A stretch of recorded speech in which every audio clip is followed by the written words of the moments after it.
This is the Fix Your Sciatica podcast.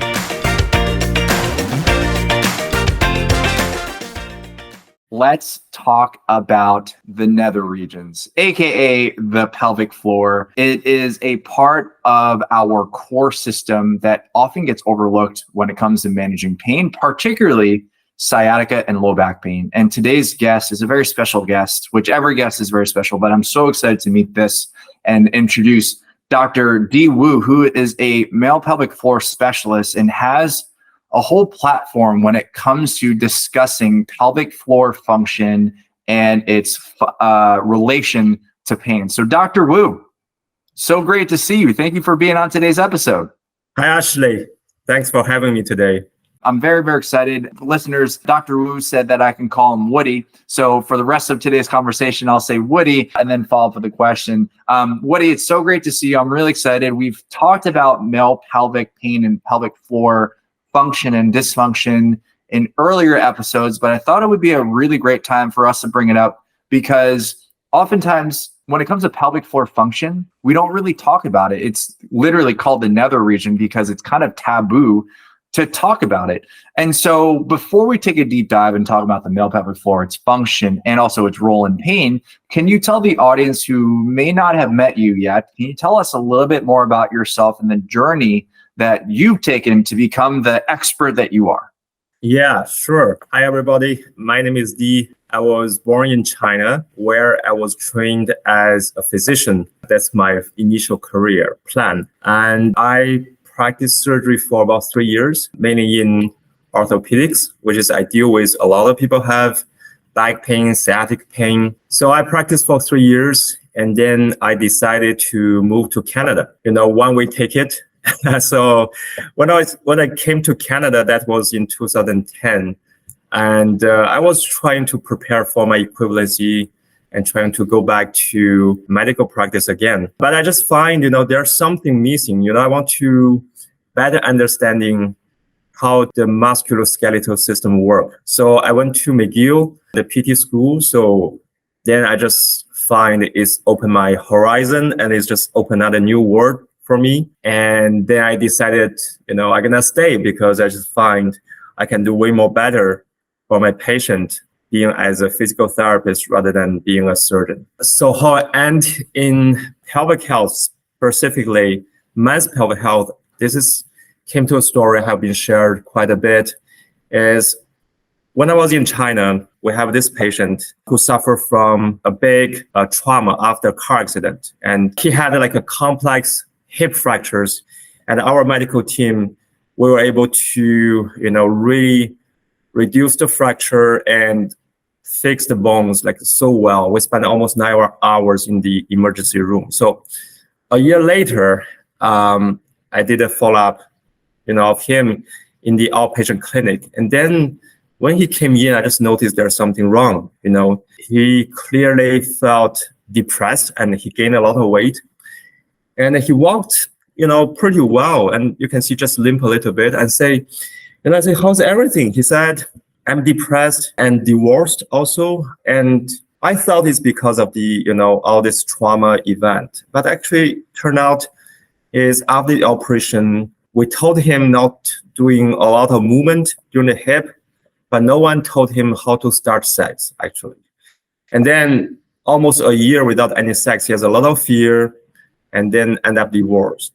So as you mentioned at the beginning, this pelvic floor thing, even in medical field, it's just a part we don't talk about that, right? And as an orthopedic surgeon, I thought I know a lot of muscles, joint in the body, but just this part, which is we never talk about that, and I have no answers can give to the patient, tell him what's going on down there, right? All I can tell him is just, you probably need to take Viagra or you go to see a urologist. So this is the story, it's almost like a haunted in my mind for years. And then when I went to McGill and they offered this class and pelvic floor rehabilitation. So initially they say we only offer to female students because we are talking about the female urinary incontinence. So then I wrote an email to the faculty. I said, I need this class so bad because this is probably can really solve the puzzle like I never be able to in the past. And so I was lucky. So I entered the pelvic health, that field, and I just push forward and become specialist in this field. So that's how my journey. Wow, that's fascinating. I know that even for me, or even like with us medical professionals, like we get presented with a patient case where it really challenges our brain and mindset and knowledge. And from that experience, it leads us into the direction that we're having, like where we have such a powerful moment and experience that leads us into the specialization. And I'm really glad that we were able to do that. And I'm going to tell you, Woody, you were the first physician to PT professional I've ever met, because the majority, I've met a few other surgeon, but most of the time it goes from PT to physician surgeon. So it was exciting and cool to see that reversal. And I'm sure that this can be saved for another episode, but being able to go from country to country, being able to see how the medical system itself actually works, which is an entirely different conversation from there. And so thank you so much for sharing that story. It's really eye-opening and impressive. You've gone through so much schooling, and you are, in fact, an expert about all this. So let's talk about the pelvic floor, right? A lot of people, when I say a lot of people, especially including people like myself, we know that the pelvic floor exists. It's the area, the base of your pelvis. That's where we're looking at bowel and bladder movements, sexual function as well. And so, yeah, the majority of people don't know what that consists of. Can you tell us a little bit more beyond what the 4 bullet points that say Dr. Google shares with the world in regards to the pelvic floor? Yeah, that's a very interesting question. We all have a pelvic floor, and but not all people know we have one. I just had a patient today. I just saw him. He had pelvic pain and erectile dysfunction, but the moment he entered the clinic, he didn't even know there's a pelvic floor for men.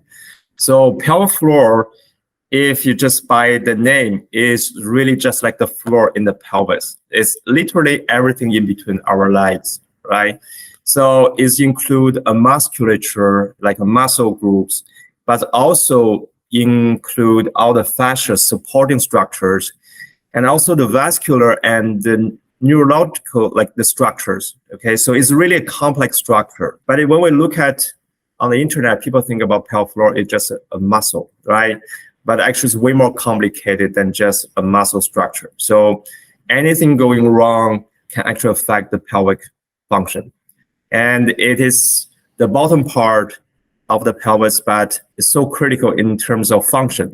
It supports all our visceral organs above, and also control the 3 main functions. That means urinary function, defecation, and also sexual function. So it's critical structures, but often overlooked. And there's a reason, because we don't always look down there, right? So yeah, so that's just my understanding about pelvic floor. Yeah, that makes total sense. There's a lot of muscles. There's a lot of structures in there, right? And so throughout my training, I remember in my school, I think we ended up having maybe 1 or 2 lectures on the pelvic floor itself and talking about how it was a growing field. And what I found to be really interesting and exciting, / also unfortunate, was the fact that because the pelvic floor physical therapy and care is such a niche specific specialty in essence, what I would often find is that finding specialists like yourself were very few and far between. But when you go to one like yourself, you're really good at what you do because it's such a specialized area. And so with my training, I remember learning about it. Yeah, it is a supportive structure. And then over the years, as I've taken a deep dive in postpartum care and also just the overall function of the core, I learned that the pelvic floor acts as a sling kind of, because when it comes to core function, listeners, the core isn't just your abdomen, is not just your back muscles. It is pretty much, I often like to say that the core is anywhere between your shoulders and your hip joints. And so what that means is we're looking at your anterior structures, your abdominals, internal, external obliques, rectus abdominis transverse. But then you have the backside, which is going to be your multifidi, erectors, QLs. But then you have your diaphragm. But then also what a lot of people forget about is that the bottom of the canister, which is actually going to be the pelvic floor. So there's a lot. It's literally 1/4 of the core itself, which often gets overlooked. And so we explain that it's a complex system of structures. This is going to be a very broad question, Woody, but why is the pelvic floor so important? Why is it so important for a pelvic floor to function normally? As I mentioned, this is play a critical role, not only just like I mentioned, the urinary function, defecation, sexual function, but it's regulate the whole visceral organs, and not only about that, also your blood flow, circulation, everything, right? And there will be also have a direct impact on your autonomic nerve system, everything. So if you go through the literature, you can see, pelvic floor participating in the breathing function, supporting balance, continence control, during sexual arousal, ejaculator function, erection control, all of that's related to pelvic floor closely. Okay. And just like I said, our mood, something like their study have shown actually, there is directly link about the pelvic floor function and with our regular mood regulation, because when you're anxious, the pelvic floor will tend to contract. That's the first muscle going to react in certain case. So it's so important. But again, like often people try to neglect, there's just a lot of taboos around this area. This episode is brought to you by the Patient Advocate Program. Are you tired of not having support between your rehab sessions? Introducing the Patient Advocate Program, and we're focused on your recovery, and we're offering you 24/7 access to a doctorate of physical therapy. Stop waiting in line to be seen and stop spending hours doing long exercise programs. Imagine being able to get all of your care delivered straight to your phone. Best of all, it's affordable. We believe everyone deserves top-notch relief without breaking the bank. So why wait? Take control of your health today and visit ptpatientadvocate.com and book your free call with our experts. Absolutely. And so let's get into a little bit of the specifics. Say, for example, in the case of sciatica, which is the majority of the listeners that we have here. Now, we've identified that there are many different sources causing sciatica itself, where it's either be like an actual mechanical issue, or it can be a neuromuscular issue when there comes to a lack of control. So when you are, say, assessing a patient or with the patients that you come across who've been experiencing sciatica or chronic low back pain, and then they come to you thinking, okay, I think the pelvic floor may be affecting this. What are some of the common trends that you would see in patients who are dealing with sciatica pain that also may have this pelvic floor dysfunction? That's an excellent question. So actually, sciatica, they share a lot of common etiologies with pelvic floor dysfunction. Basically, everything affects your sciatica can affect your pelvic floor, and which is in the clinic we see quite often. People suffer from sciatica, but if you further ask why they have issues, because if you're not in the field, we tend to just ask some questions, rule out if there is any red flags, typically related to cauda equina. But if you ask deeper about questions, you're going to notice the pelvic floor dysfunction, which is very, very common in people presenting with sciatica. That includes sometimes they also have a pain in their perineal region. That means they may feel pain around the anus, around the prostate, in their scrotum, in their penis, in the tip of the penis. They may have some relationship, like temporal relationship. The more they have sciatica pain, the more the pain also feel down there. And they may also have some urinary changes. They may not be like that significant, but they're gonna notice they may go to pee more often, and they wake up at night, to pee, which is normally they don't do. They may also felt it's hard to empty their bowel. Normally they have a regular bowel movement, but with sciatica, and they're gonna feel, I have one bowel movement every 2 to 3 weeks, 2 to 3 days now. And they may also have issues during their sex. They feel like it's hard to, getting arousal, and also maybe it's hard to maintain erection. And during ejaculation, they may have a discomfort, they may have pain, and they may also felt, the ejaculation is not strong enough. So, which is very, very common presentation if you really break down to ask their pelvic symptoms. I really appreciate you saying we need to ask deeper questions. The deeper questions gives us more information and data for us to actually get a better hypothesis. And from there, we can say, okay, this is what our treatment plan is going to be. And you brought up a couple very important pieces. I mean, number one, medical red flags. You need to make sure, listeners, that when you are working with someone, that they do screen you for medical red flags. And if you have any of them, to make sure that you are in fact assessed by a physician. One of the big questions that I had as you were describing this, Woody, was what are some ways in which individuals or healthcare practitioners determine, are these bowel and bladder changes an actual result of, say, something like cauda equina, where there's actually nerve irritation, especially in the spinal cord, versus like an actual dysfunction? Is it, I'm just going to open it up the floor that way, because I have a couple suspicions, but this is going to be your wheelhouse. Right. I think the cauda equina is, if you just go with the name, is so scary. And I think that when I started working as a surgeon, I start working in the trauma department. So we deal with a lot of trauma. So people coming in with back injuries, and of course, the first thing we need to rule out if there is any cauda equina. So surprisingly, the cauda equina, the clinical diagnosis, is not a reliable one. I think in the clinic, we find a lot of people, we think they may have a cauda equina, but turn out when you do an MRI, and it's become like we call it radionegative cauda equina, which is you don't find any compressions there. So that's, if it's there's a lot of symptoms that are actually not that specific or reliable.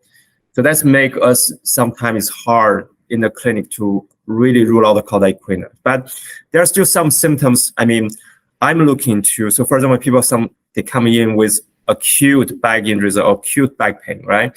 So if they really have urinary retention, which is they cannot pee after a few hours, that's a higher alert. But if it's only they pee more often, as long as the urine is coming out, they pee more often, they have an urge sensation, this is not something I worry them a lot, because when the pelvic floor is working hard to maintain your stability, you're going to have, this feeling you're going to pee more often. So the first thing is you cannot pee after back injuries or severe back pain. So especially after a few hours, you feel that actually bladder is full, but you have no sensation. The second thing is the bowel incontinence, which is you lose feces. Like, for example, you start to see, you don't feel it, and there's, staining on your underwear, or there's stool coming out without any notice. This is something more problematic. But if a constipation, this is quite common. Constipation is very common when people have sciatica. When you are in pain, that part is guarding. So it's really, really, difficult to not have constipation, actually, right? So this is a two piece of information I'm looking for, is urinary retention and bowel incontinence. And the other thing is the lose of sensation of the saddle area. They don't feel it, right? So for people who have back pain, sometimes it's common to feel some change of sensation. They may feel tingling sensation. They may feel shooting pain to the penis. This is something is quite common. I often told my patient, this is called the third leg sciatica. You have this pain shooting down to your leg, But just think about the penis is as your third leg, and if the pudendal nerve get involved, you can have a shooting pain there. But it's not always a warning sign. You still can evaluate, you still can treat. But if they completely lose sensation, they don't feel anything in the saddle area, I think that's probably the third piece information I'm looking for. Other than that, even probably another information is just like if there's acute injury, like it's still very acute, and they have the bilateral sciatica. I think that's another probably high alert on my radar. But so far, the other information, as I'm working with people who have pelvic symptoms, most of the symptoms are not red flags. And it's still, you have to put all the pieces together, right? You cannot just based on one piece of information make your clinical diagnosis. That's extremely fascinating. And I really appreciate you sharing with that, because like what we often want to figure out, is it an actual trauma or damage to the actual spinal cord, cauda equina, or is it actually something that's going to be presenting? What's really interesting, and really glad you talked about the pudendal nerve, right? And now it actually innervates the penis itself, or the sensation of it. And what's really interesting is that, as you said, you see some commonalities in regards to the people who suffer with it, because listeners, remember, the sciatic nerve is actually going to be forming from the nerve roots, L4, L5, S1, S2, and S3. But then the pudendal nerve, if I was just doing some research, but if you can call at the top of your head, what are the nerve roots for the pudendal nerve, Dr. Wu, if you have it off the top of your head? Yeah, so the pudendal nerve is formed by S2 to S4. So that's just like slightly lower than that. So you're having like similar nerve roots or similar nerves that actually exit the spine at the same location, right? Exactly. And also like just, anatomically, they're very close around the hip joint, right? They're underneath the piriformis. And that's what I said. A lot of pelvic pain and sciatica, they share the same common etiology. And we definitely sometimes we see them, they come in with a leg pain at the same time, they have a pelvic pain at the same time. So that's what I said is called the third leg sciatica, right? So that makes total sense, which then actually brings up another question, which I didn't get a chance to send to you, but I'm very interested to hear your thoughts, is the fact that one of the things that I often like to say is like, what came first, the chicken or the egg? And so the scenario is like, well, what do you think? And I'm sure I know the answer to this, but it's going to probably be saying it depends. But it's like, at what point, like, or how do you decide on identifying, is the pain that they're actually experiencing a result or a cause of the pelvic floor dysfunction? Yeah, I think that's a very good question. I mean, just based on the nerve, the innervation, right, of the leg and also the pelvic floor. So I think most of the time I would see if there's issues with, we think about there's a back issues and also there's a pelvic floor issues. Actually, it's always the back issue come first. It's just anatomically, think about the nerves from the pelvic floor actually coming from the back, from the spine as the sciatica, and pelvic floor will respond everything about what's happening in your back, because the pelvic floor is attached directly to the spine, right? So the end of the spine. So anything change in the spine, the pelvic floor will respond, okay? So that's why when people have a pelvic floor issues, my first job is to rule out whether the problem is coming from the spine. So we call the spinal origin. And so I call the spinal origin of the pelvic floor dysfunction, think about it as like a master switch. Think about, you have a big, like a mansion, you have different rooms. And then if all the lights is not working properly, probably there's a master switch. The master switch is just like the spine, right? So all the nerves concentrate in the spine. So if all the room, they are not lighting properly, you think about the master switch. So that's why people come in, they have multiple symptoms, sciatica, pelvic floor dysfunctions. Checking their back is the first job we need to do. Okay. And even people come in without any sciatica or like symptoms. So I think this is the right way. And because clinically we have found research shows us like a lot of pelvic floor dysfunction, we think they are not behaving as we expected. Actually, it's asymptomatic. So pelvic floor will just change depending on the other part of the body. So it's not always the source of the problem, but rather than a responder, I would say. I really appreciate that, Woody, that you said you got to check the back first. And this is something that I've gone through in my training as I've become a little bit deeper in my practice, was you focus on one specific area at a time. And then once you exhaust all options, you then move on to a different part of the chain. And this is where I think one of the challenges come when you say go with a program that you say purchase online, that you're not interacting with someone, where you're saying, I'm having this pain, and then they give you back, hip, knee, everything. And all of a sudden it's like either it helps, but you're not really quite sure what helps. So you're probably spending about 45 minutes to an hour doing all these various different things where all you need to do is probably just one thing.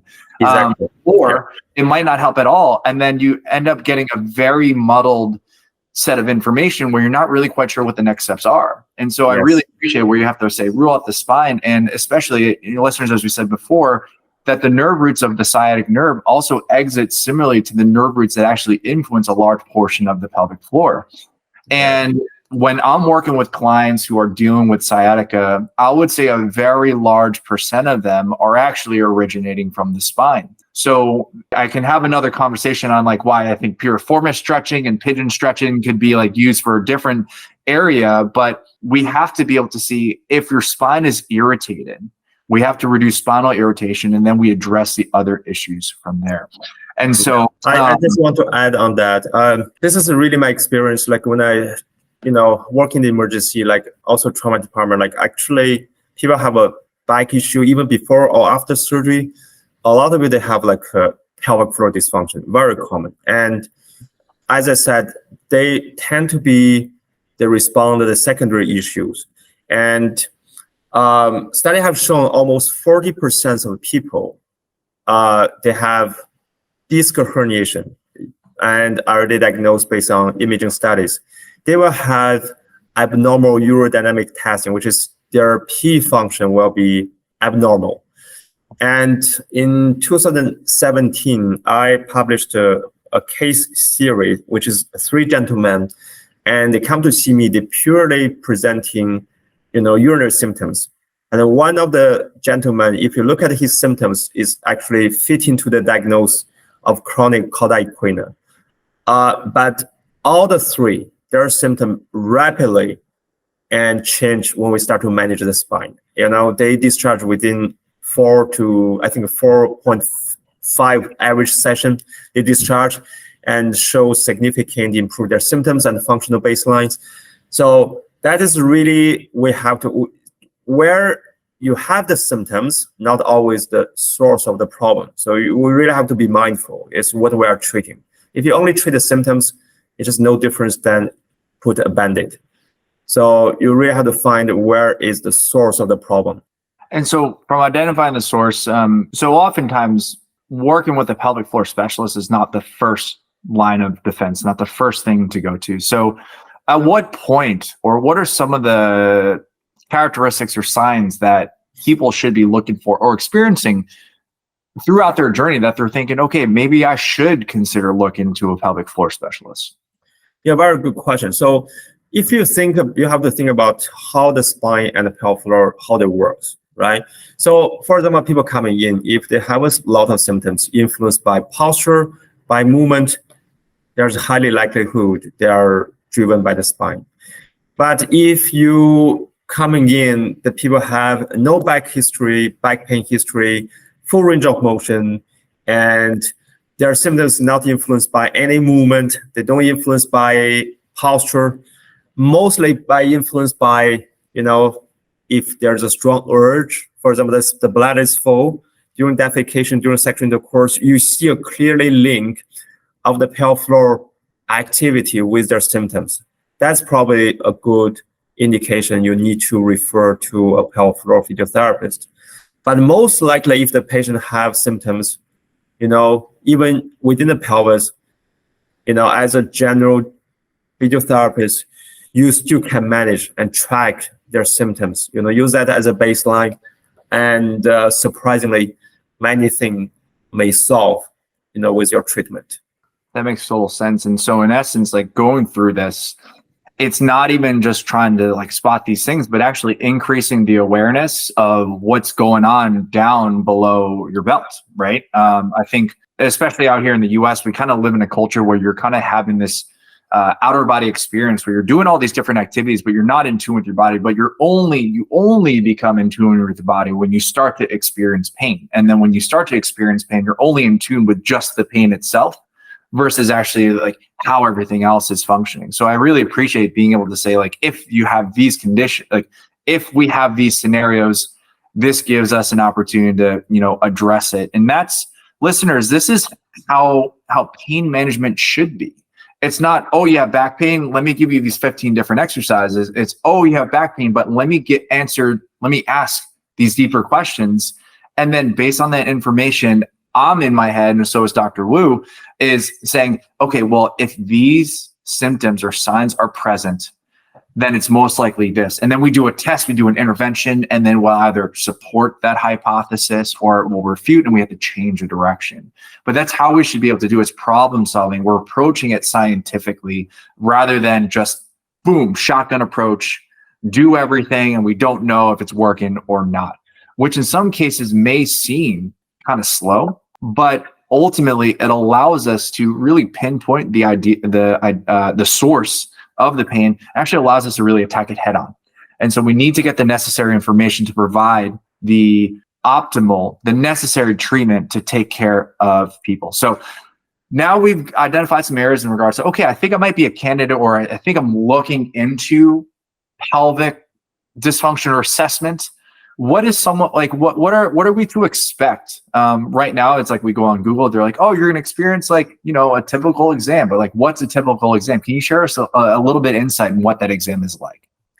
Yeah, so definitely. So, I mean, as I mentioned, normally my assessment will include, first of all, taking the information, history taking, and that's probably, that's going to take significant amount of the time because we really get the right information to guide us for physical examination, right? And then from there, normally I would say most of my patients, 75% of my patients, I don't have to do any pelvic floor internal examinations because I will get enough information just from outside, to see how they move.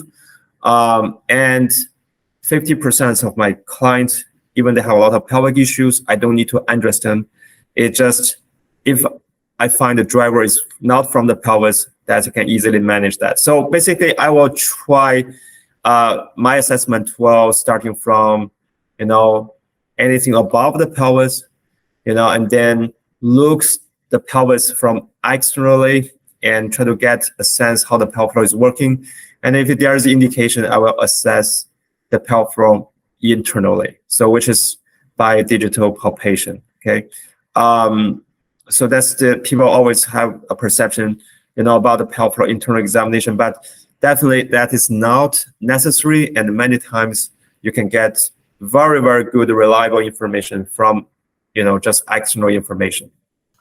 Yeah. And so I appreciate you saying like, these are the percentage of people that will do an internal exam. And I think, yeah, it's like the last time that, like the only few times that I have like an actual exam of my pelvic floor is when I go to get my yearly physical to check for hernias as well as cancer, right? And so being able to be more in tune and understanding that it's like, yes, a detailed questionnaire, history taken, and gives you the opportunity to be able to say, okay, what necessary tools do I need? So Woody, this has been all very helpful in regards to understanding the role of the pelvic floor, the third leg, and how actually the third leg sciatica pain, the pudendal nerve, and its link and kind of geographical anatomical location close to the nerve roots that are actually forming the sciatic nerve itself. And it's the function of the pelvic floor and how it can actually interact in its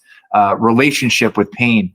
Let's talk about some action steps in regards to pelvic floor health. Yeah, we'll start off with that, and I'll ask you another question after that. So now that we talked about like, okay, this is how you would what you can look out for, and this is what you can expect with the pelvic floor examination. Let's talk about pelvic floor health. How to act. Like, what are some good, healthy practices to ensure that our pelvic floor is operating well Yeah. Because we've identified some of the signs that say, okay, it's not operating very well. This is something that we should get looked at. The number one, just physical activity. In general, physical activity, just stay active. Your pelvic floor going to be way more happy. So the pelvic floor doesn't like stay in one position, just, always contract. Think about, you can try it. You can use your arm right now, hold something, just hold it there. How long you can hold? Probably even the light is right now holding a cup like this. Even just this cup, very light, I cannot hold more than 20 minutes. So just keep moving. That's, movement going to regulate the pelvic floor activity. And also just by move, the whole circulation, everything just so critical for the pelvic floor health. So movement, physical activity, definitely, if we can manage our stress, as I mentioned, the pelvic floor can be emotional, if we can manage our stress better. So meditation, all this mindful practice, your pelvic floor will be happy. And then I think the last thing probably, if I can mention what we can do for that, is just, hydration, drinking water, eat healthy, have regular bowel movement, all of that, your pelvic floor will be way more happier. Because a lot of people, they develop pelvic floor issues is through constipation, all these bowel issues, right? It's secondary, it's like habit from there. So I would say physical activity, mindful exercise, stress management, and the nutrition. That's probably the 3 P's can keep your pelvic floor happy all the time. That's extremely helpful. Yeah, it's simple, yet actionable and very effective. And I think a lot of people overlook the simplicity of things, thinking that it's not going to help, and they often look for the more complicated or the flashy opportunities. But it's really those small actions that we can do on a consistent basis that allows us to keep things healthy.